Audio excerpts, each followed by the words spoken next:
बातमी आहे शहापूरमधून। पर्यटन स्थळ आणि नद्यांवर जाण्यास बंदीचा निर्णय जाहीर केलेला आहे। रात्रीपासून सुरू असलेल्या अतिमुसळधार पावसामुळे शेती पाण्याखाली जाऊन तलावाचं स्वरूप आलेलं आहे। सततच्या पावसामुळे जिल्हा प्रशासनाने सुरक्षेचा उपाय म्हणून आज धबधबे, नदी आणि विविध पर्यटन स्थळांवर नागरिकांना जाण्यास बंदी घातलेली आहे।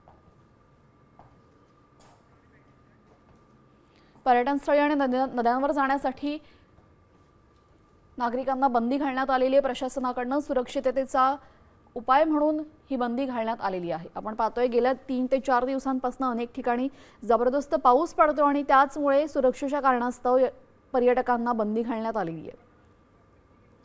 सध्याची परिस्थिती सांगतात आमचे प्रतिनिधी फैयाज शेख। पाहूयात।